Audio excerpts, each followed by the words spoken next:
निष्ठ विजेता मोक्ष मार्ग के प्रतिपादक चरम तीर्थंकर श्रमण भगवान महावीर स्वामी के चरणों में कोटि कोटि वंदन करते हुए एक भवावतारी चर्चा चक्रवर्ती भीष्म प्रतिज्ञाधारी अखंड बाली ब्रह्मचारी आचार्य सम्राट पूज्य श्री जयमती महाराज साहब के चरणों में कोटि कोटि वंदन करते हुए उन्हीं के 11वें पटधर आचार्य सम्राट पूज्य श्री सुखचंद्र जी महाराज साहब के चरणों में कोटि कोटि वंदन। जय गच्छाधिपति व्याख्यान वाचस्पति उग्र विहारी वचन सिद्ध साधक 12वें पटधर आचार्य प्रवृषि पार्श्वचंद्र जी महाराज साहब घोर तपस्वी उपाध्याय प्रवृषि गुणचंद्र जी महाराज साहब मेरा नंतायाम मौन जीवन उद्धारक परम पूज्य गुरुदेव डॉक्टर श्री पदमचंद्र जी महाराज साहब के चरणों में कोटि कोटि वंदन करते हुए सभी गुरु भगवंतों के चरणों में वंदन करते हैं। गुरुदेव श्री क्या कैसे आत्मबंधुओं अनंत अनंत ज्ञानी सर्वज्ञ सर्वदर्शी तीर्थंकर प्रभु महावीर स्वामी जिन्होंने संसार के भव्य प्राणियों को जिनवाणी के माध्यम से मोक्ष की अभिलाषा रखने के लिए प्रेरणा दी। उत्तराध्ययन सूत्र के 8वें अध्ययन के अंदर प्रभु महावीर स्वामी ने बताया कि जीव 2 प्रकार के होते हैं। एक पहले प्रकार का जीव होता है जिसे कहते हैं बुभुक्षु, जो भोग की इच्छा करने वाला है उसे बुभुक्षु कहा, और दूसरे प्रकार का जीव है मुमुक्षु, यानी मोक्ष की इच्छा रखने वाला, मोक्ष की अभिलाषा रखने वाला क्या कहलाता है? मुमुक्षु कहलाता है। एक बुभुक्षु है और दूसरा मुमुक्षु है। आत्मबंधु, जीव अनादिकाल से भूख से व्यतीत हो रहा है, भूख से तड़प रहा है। भूख का मतलब क्या है? भू और ख। भू का मतलब जमीन और ख का मतलब आकाश। जो जमीन पर रहते हुए आकाश दिखाई देवे उसे क्या कहते हैं? भूख। यानी यहाँ पर रहते हुए स्वर्ग की संपदा की आशा रखने वाला उसे क्या कहा? भूख। और अनादिकाल से ये जीवात्मा उसी भूख के अंदर ही तड़प रहा है और उस भूख के अंदर इतना डूब गया है कि अभी तक उसे शांति की अनुभूति हुई नहीं, भूख मिटी नहीं। रहता तो धरती पर है लेकिन कामना किसकी करता है? स्वर्ग की संपदा की कामना करता है, देवलोक के सुख की कामना करता है। और जब तक कामनाएं रहेगी, जब तक वासनाएं रहेगी, तब तक ये जीव संसार के अंदर परिभ्रमण करता रहेगा, तब तक ये जीव शांत नहीं हो सकता। आत्मबंधु, भगवती सूत्र के अंदर प्रभु महावीर स्वामी ने बताया कि जो 2 इंद्रियां होती है, श्रोतेंद्रिय और चक्षुरेंद्रिय, ये दोनों इंद्रियां कामी इंद्रिया कहलाती है। और जो ज्ञानेंद्रिय, रसनेंद्रिय और स्पर्शनेंद्रिय है, ये 3 इंद्रियां भोगी इंद्रिया कहलाती है।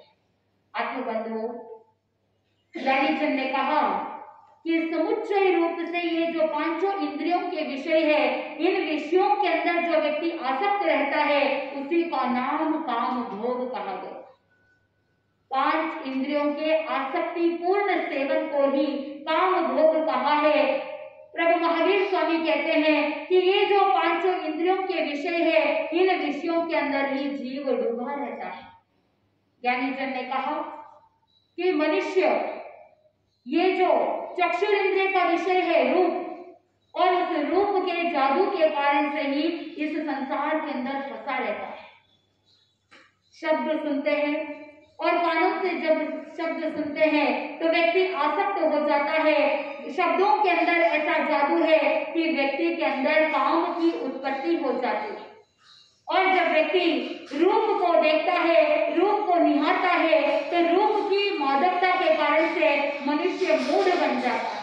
ज्ञानेंद्रिय का विषय है गंध, यानी गंध को सूंघने के कारण से व्यक्ति क्या बन जाता है? कामाकुल बन जाता है। और व्यक्ति अपने शरीर का पोषण करने के लिए आहार करता है, लेकिन जब आहार तामसिक होता है तो विकारों की उत्पत्ति होती है, और जब विकार उत्पन्न हो जाते हैं तो व्यक्ति और ज्यादा कामांत बन जाता है। और स्पर्शनेंद्रिय जन्य जो काम होता है वो बहुत ज्यादा भयंकर होता है। कहने का आशय यही है, प्रभु महावीर स्वामी कह रहे हैं 5 इंद्रियों के कारण से जीव काम भोग के अंदर रत रह जाता है। उत्तराध्ययन सूत्र के 32वें अध्ययन के अंदर कहा, सल्लम कामा विषम कामा कामा आसी विश्वगमा कामे या पत्रे माना अकामा चलती दुख गई। आत्मबंधुओं, ज्ञानी जन ने कहा कि ये जो काम भोग है वो विष के समान है, काम भोग जो है वो शल्य के समान है, आशी विष सर्प के समान है। आत्मबंधुओं, ज्ञानी जन ने आगे बताया कि केवल काम भोग का स्पर्श या सेवन करने मात्र से ही नहीं, वो तो बहुत दूर की बात है। अगर कामनाओं की इच्छा की, अगर काम भोग क्या स्मरण मात्र करने से भी साधक की क्या हो सकती है, दुर्गति हो सकती है। उत्तराध्ययन सूत्र के अंदर कहा कि काम भोग जो है वो दुख का कारण बन जाता है। जो व्यक्ति काम वासनाओं के अंदर डूबा रहता है वो हमेशा विकृति के अंदर रहता है, विकार जन्य हो जाता है और दुखदायक जीवन बन जाता है। आत्मबंधुओं, एक तरफ है विष और दूसरी तरफ है विषय। दोनों शब्दों के अंदर मात्र एक अक्षर का अंतर है, लेकिन अगर गहराई से चिंतन करें तो बहुत ज्यादा अंतर है, बहुत ज्यादा डिफरेंस है। कोई व्यक्ति विष को अपने पास रखता है या उसे देखता है तो उससे शरीर के अंदर जहर फैलता नहीं, वो मृत्यु को प्राप्त नहीं करता। लेकिन अगर विष को खाता है तो ही मृत्यु को प्राप्त करता है। लेकिन जो विषय होते हैं वो विष से भी ज्यादा भयानक होते हैं।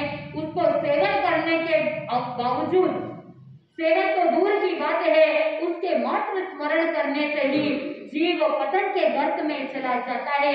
इसीलिए विष से भी भयंकर क्या है, विषय है।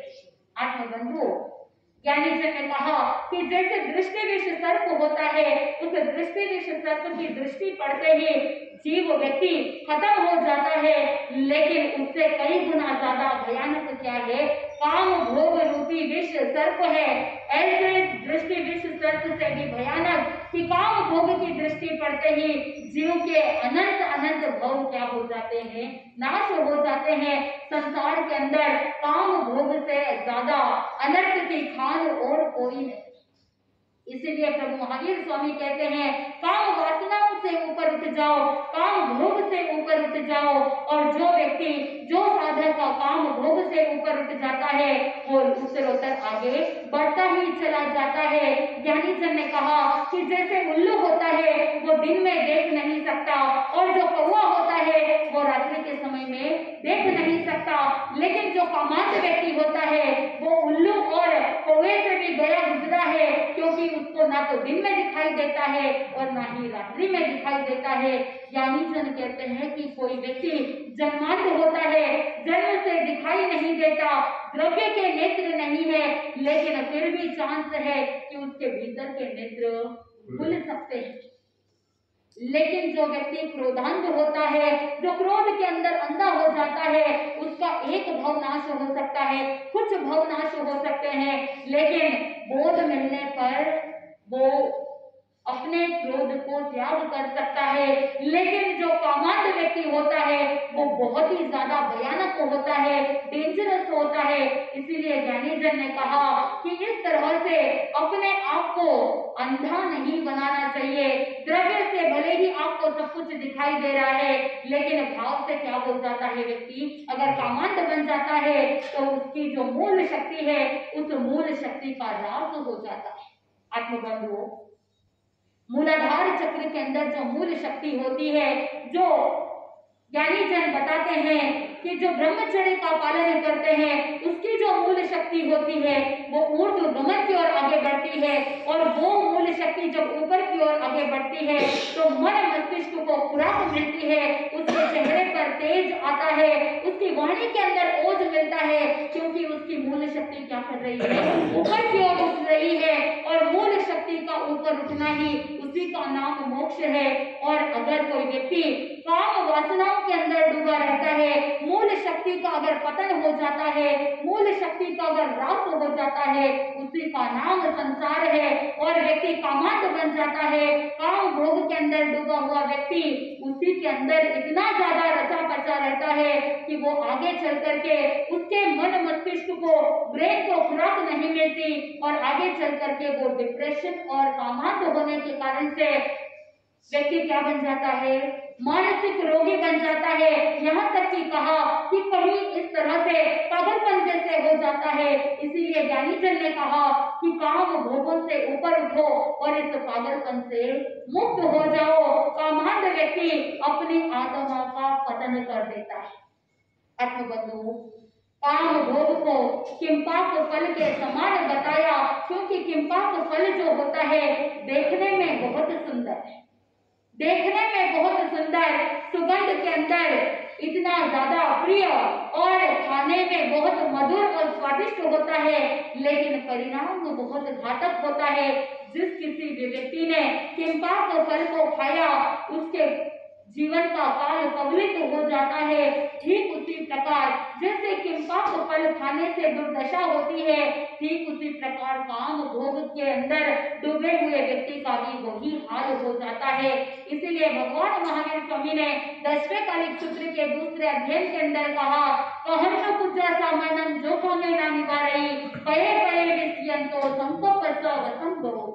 आत्मबंधुओं, प्रभु महावीर स्वामी कहते हैं कि जो कामनाओं का त्याग नहीं करता है, जो काम भोग का त्याग नहीं करता, तो वो श्रमण धर्म का पालन कैसे करेगा। जिसने कामनाओं का त्याग नहीं किया, बार बार संकल्प विकल्प के अंदर दौड़ता रहेगा, तो वो कदम कदम पर दुखी होता जाएगा, कदम कदम पर वो पीड़ाग्रस्त होता जाएगा, वो शुद्ध श्रमण धर्म का पालन नहीं कर सकता है।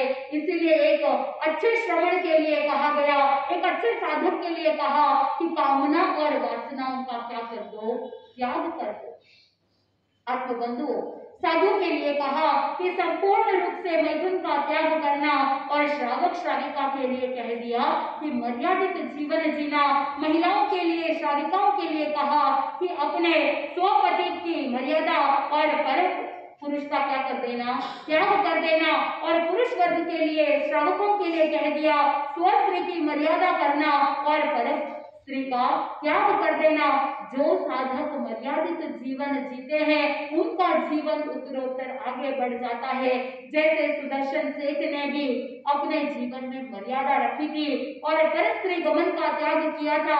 श्रावक व्रतों का शुद्ध पालन करने के कारण से शील के अधिष्ठायक देवों ने उनके शील की रक्षा करी और वही शूली क्या बन गया था, सिंहासन बन गया था। ब्रह्मचर्य के अंदर इतनी ताकत होती है, ब्रह्मचर्य के अंदर इतना पावर होता है। इसीलिए ज्ञानी जन कहते हैं कि संपूर्ण रूप से ब्रह्मचर्य का पालन करना, और अगर पूर्ण रूप से पालन नहीं कर पाते हैं तो कम से कम मर्यादित जीवन जीना, काम भोगों के इच्छा के अंदर ही डूबे हुए नहीं रहना। बार बार भोगों के अंदर डूबे रहने से होता क्या है, व्यक्ति जीव जो होता है वो भोगों को नहीं भोगता है, उल्टा ऐसा होता है कि भोग ही जीव को भोग लेते हैं और व्यक्ति को संपूर्ण रूप से समाप्त कर देता है।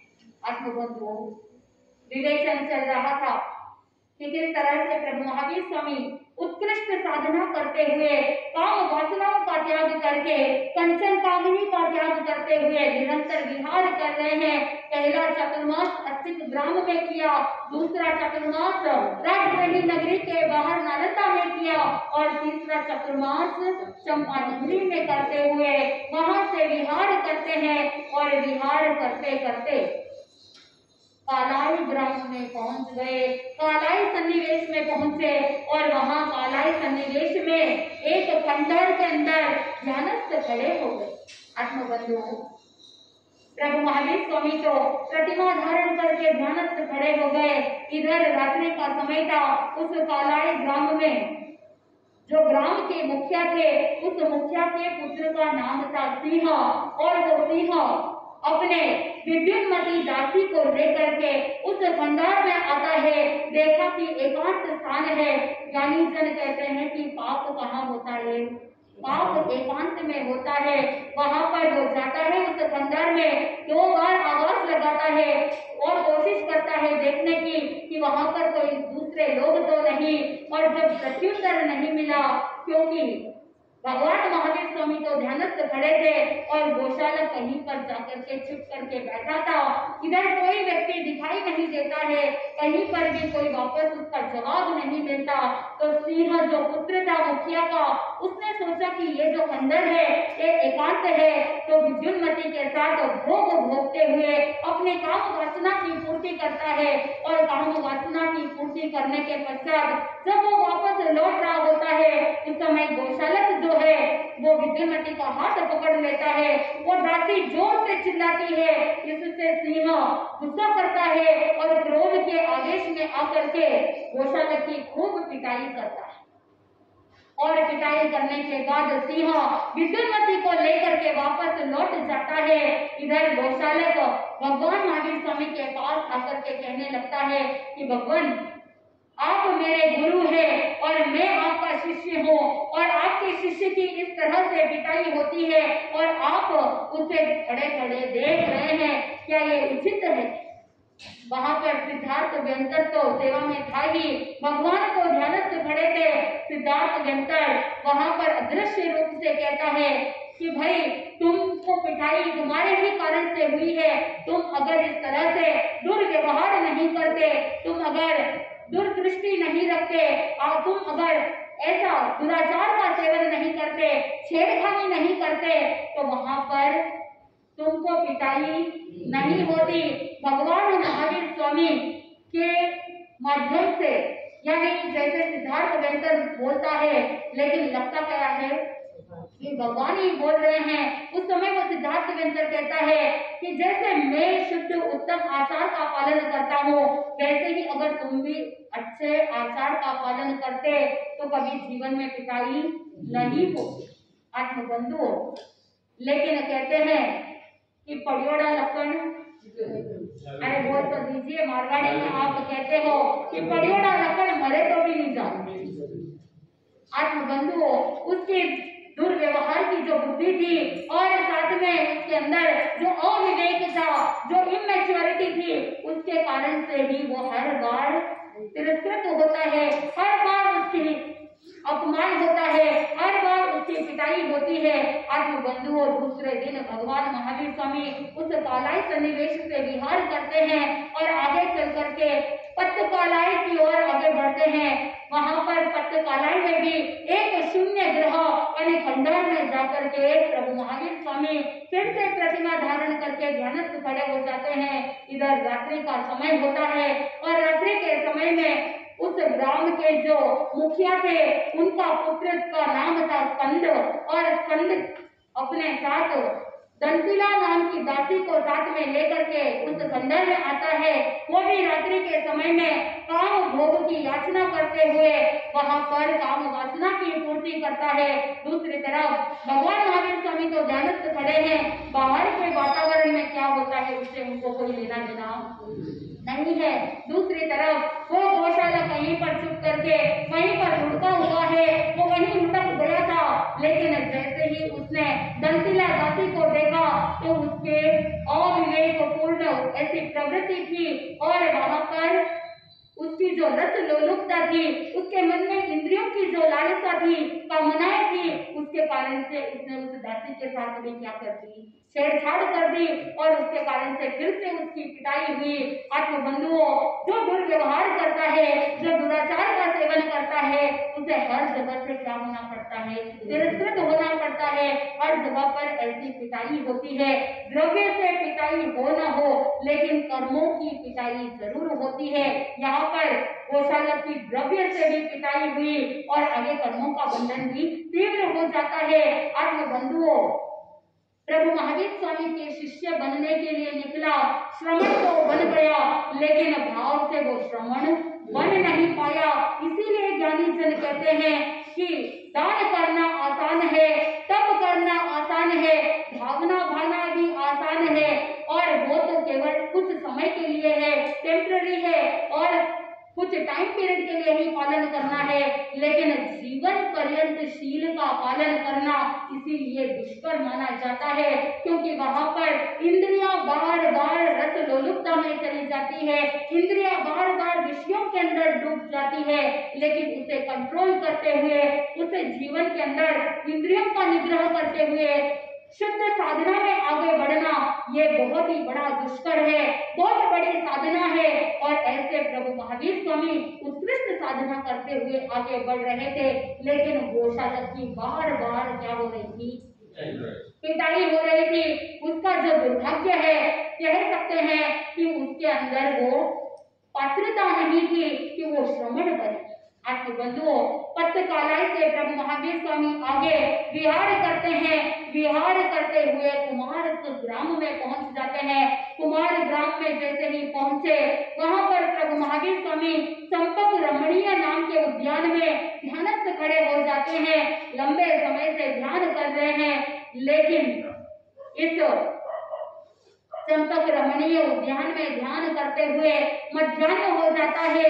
गोशालक प्रभु महावीर स्वामी के पास आकर के कहने लगता है कि भगवान, भिक्षा का समय हो गया है, अब हमें क्या करना चाहिए, भिक्षा के लिए गांव में जाना चाहिए, चलिए चलते हैं। लेकिन अब प्रभु महावीर स्वामी कहते हैं कि आज मेरे उपवास है, और वहां पर उसी ग्राम के अंदर एक धनाढ्य कुंभनई नाम का कुंभकार था, और उस कुंभकार की शाला में पार्श्वनाथ भगवान के कुछ साधु संत मुनि चंद्राचार्य वहां पर ठहरे हुए थे। अब देखना यह है कि गोशाला की भेंट वहां पर पार्श्वनाथ भगवान के साधुओं से होती है, और वो जो पार्श्वनाथ भगवान के साधु होते हैं वो अलग अलग रंग बिरंगे कपड़े पहने हुए, विचित्र वस्त्र पात्र को ग्रहण किए हुए, उपकरणों को ग्रहण किए हुए हैं। लेकिन गोशालक जैसे ही उनको देखता है तो मन के अंदर हलन चलन हो जाती है। किस तरह से वो प्रश्न करता है, और वहां पर पार्श्वनाथ भगवान के जो साधु होते हैं वो गोशालक का कैसे, गोशालक को कुछ शब्द कहते हैं जिससे गोशालक को गुस्सा आकर के कैसे श्राप देता है। उस श्राप का प्रभाव पार्श्वनाथ भगवान के साधुओं पर होता है या नहीं होता है।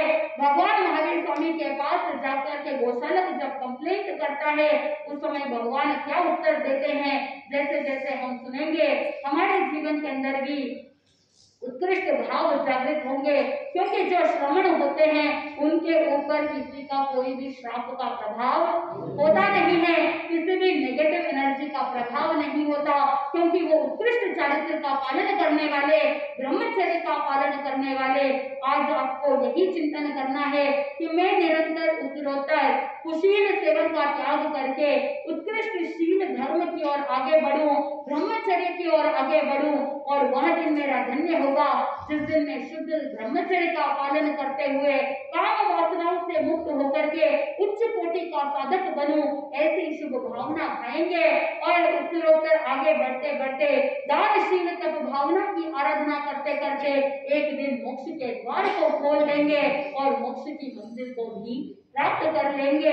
और जो साधक मोक्ष को प्राप्त करेगा वो अनंत अनंत सुख का अनुभव करते हुए परम और चरम लक्ष्य को प्राप्त करेगा, आनंद की प्राप्ति होगी। इसी मंगल भावना के साथ आनंद ही आनंद बोले श्री जैन धर्म की जय।